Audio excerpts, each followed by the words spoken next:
Good afternoon, everyone. I'm so glad to be here and to have the opportunity to share with you what we're building. OsteoBoost is working on what is really one of the largest unsolved health problems that we're facing today as an aging society. Osteopenia and osteoporosis, low bone density, is incredibly common. Over 60 million patients in the US alone. And in fact, half of all women will fracture in their lifetime from low bone density.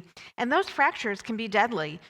Hip fractures have a 20 to 30% mortality rate, and vertebral compression fractures are very prevalent, 1.5 million per year, and debilitating. And when we think about people, little old ladies, they didn't necessarily start little. That's from osteoporotic fractures. And this is a condition that starts pretty early. So we think of osteoporosis as affecting older people, but we start losing bone density in our 30s, and there's rapid bone loss in menopause to the point where the average American woman develops osteopenia at 58, and then osteoporosis about 10 years later. And interestingly, more than half of all fractures happen during the osteopenia stage. So, guess what? Just like in other health conditions like cardiovascular or metabolic conditions, early intervention is critical to significantly reduce fracture rates. And despite the fact that we need this early intervention, before OsteoBoost, there were actually no FDA-cleared treatments specifically developed for osteopenia. There are pharmacological interventions for osteoporosis. They are not very widely adopted. About 10% of patients take them. But those drugs are typically not used in osteopenia due to side effects. An example of those side effects is on the right. That's an atypical femur fracture, which is a risk of bisphosphonates. But also those drugs are really only able to be used for a few years. There's no equivalent to a statin, a long-term, safe early intervention. And then on the other hand, things like supplements, exercise that's not super high impact, in other words, the type of exercise most older adults are doing, those things are not enough to reduce bone loss. And so we have developed OsteoBoost. It is a 360-degree comprehensive solution to optimize bone health. At its core, we have an FDA-cleared medical device, but we also have a companion app. We recently acquired Wellin, an osteoporosis exercise program. The app contains nutrition, tracking of your exercise. We're really building out a solution with all the elements needed for optimizing bone health. So a bit more about the device. This is an FDA de novo cleared device. I actually learned that there are only 14 FDA-cleared orthopedic de novo devices ever. This group does not grant clearances very easily, and so we're super proud of this, especially because so many patients need it. It's the first time there's ever been a non-drug treatment, prescription treatment approved for bone health, and the first time there's ever been a treatment specifically designed for osteopenia that's been FDA-cleared. It's essentially taking the science that NASA research on whole body vibration platforms.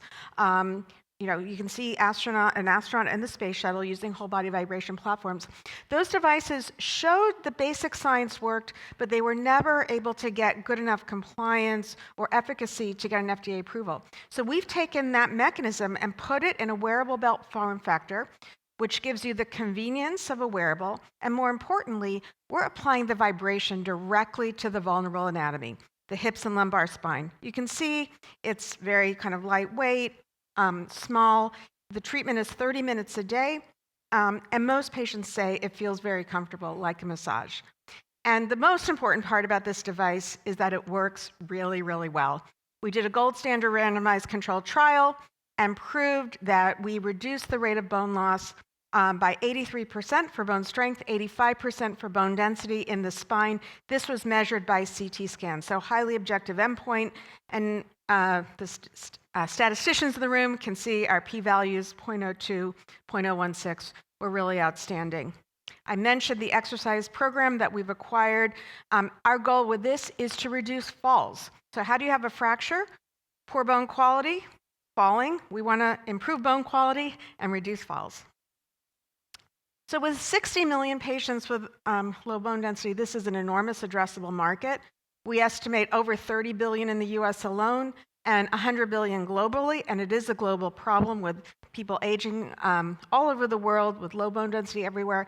Japan is kind of ground zero, frankly, for osteoporosis. And interestingly, I think this is really a sweet spot of time. There's a lot of attention to menopause, to the health of older women. This group is taking charge of their health. They have disposable income. They're looking for non-drug solutions.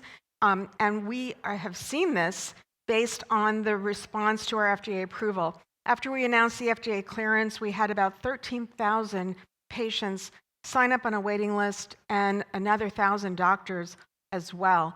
And so we went to that list in the fall and we did a pre-order program, and we had just a great response. We had over 1,000 patients spend $1 million in advance, essentially to be first in line to get the device. And when they went out to get prescriptions, what we saw is that the leading academic medical centers, the leading clinical sites in the country, are super excited to prescribe our solution.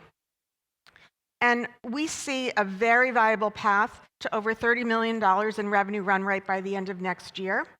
The doctors who are prescribing, many of them are prescribing repeatedly, on average every 20 days. So if we can get a repeat prescriber at that rate, we can get to $30 million in revenue with about 1,600 repeat prescribing doctors. So we see this as being very achievable. And how do we achieve it? Well, first of all, the experts, the KOLs, the specialists who are endocrinologists and rheumatologists, they're already prescribing. We've published our clinical trial. We've been at the Endocrine Society meetings with posters, with abstracts. And so those doctors who, by the way, are seeing no new treatments on the horizon from Big Pharma are very excited about our device. And then those patients who came to us, they go to their personal physician, they get a prescription, and we're seeing about 15% of those doctors go on to repeat prescribe. So it's essentially like a viral mechanism of patients educating doctors who then go on to prescribe again. And then we're partnering, targeting the menopause telehealth companies because, of course, almost all of their patients likely have osteopenia. Of course, reimbursement is important.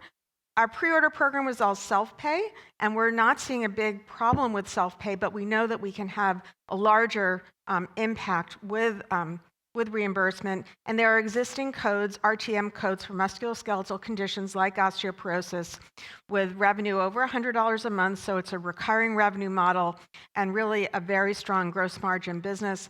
The cost to do the device at scale is only about $100. So this is going to be very attractive for us and really a very good solution for patients. We are also, of course, applying for DME coverage in case patients don't want to be in the osteoporosis treatment program. They can get it covered by DME. Our projection is to sell 5 million in devices this year. We already have some of that revenue essentially booked through our pre-order program, and I talked about how we can scale. We have a strong team. My background is in software, in technology. I ran large divisions at Netscape and Yahoo, then switched to health tech. I've sold 2 startups. Apple bought my last company, and my team is the leadership of the Apple Watch team. We have our CMO is an expert in women's health and longevity. Our founder, Dr. Michael Jasma, literally got his PhD in using vibration on bone health.